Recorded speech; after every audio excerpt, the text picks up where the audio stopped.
welcome to Monday Minutes this month. You're with me in the month of May. Well, may I talk to you about love?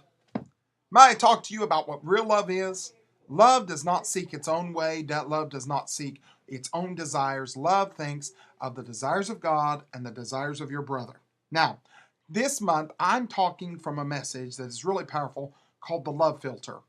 And what happens is when we trust our feelings and get self-serving or self-motivated, what happens is that we don't see the needs of others. We don't really see what's going on. We don't consider our brother or our sister.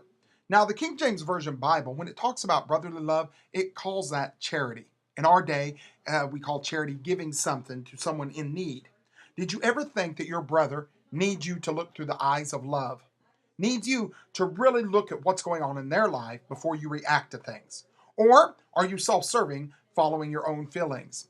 It's very dangerous not to put our feelings, our emotions, and our actions, that we really think about them and put them through the love filter, thinking of everyone else, God and our brothers and sisters, our family, everyone in our lives, before we think of ourselves. We are last. Why? Because Jesus considered himself least. He was last.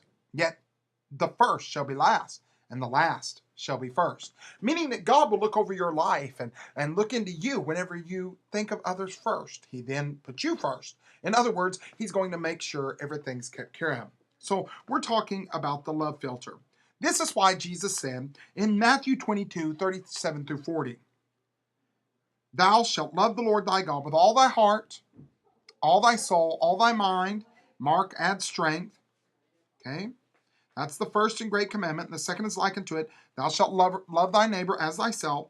On these two commandments hang all the law and the prophets. Now, the word heart here means that you're going to love to the very breaking of your center. You're going to love others first. You're going to allow yourself to be broken to fulfill the will of God. You're going to think of others. The second one, soul, means beyond the very breath that keeps you alive. You're going to love and be filled with the love of God to that measure. Your mind, you're going to love in your deepest thoughts, your imaginations, and your understandings. You're going to really concentrate from the mindset of love. Loving hurting people, loving sinful people, loving people that do wrong, loving them. Really thinking about what the response should be before you just react in emotion. Now in Scripture, we find that, again, in the King James, called charity. Charity is listed as love. It's what we give to our brothers, okay? Now, the definition and the meaning of the word charity in Scriptures can be summed up: a disposition in man which may qualify his own character in regards to active and actual relations with other men. Now, listen, your character is a broken character, and before you go making decisions and stuff, you have to qualify that you are doing things out of love.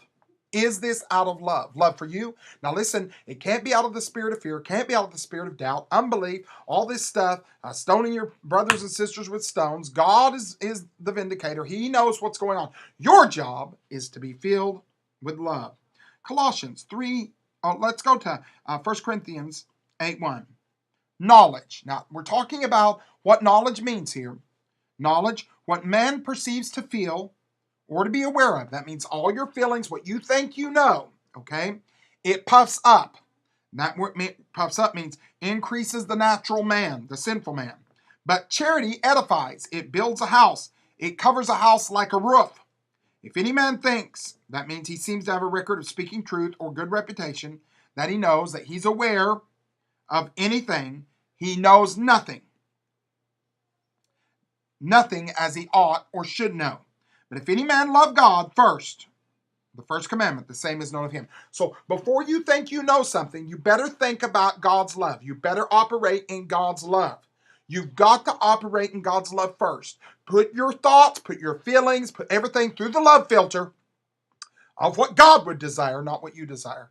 Brokenness, healing, forgiveness, all of the things that God requires as the root. And the root of that comes out of love, love, love.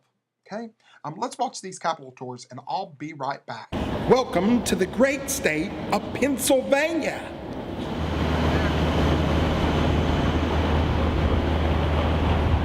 Is your ignorance of the truth causing you to believe lies?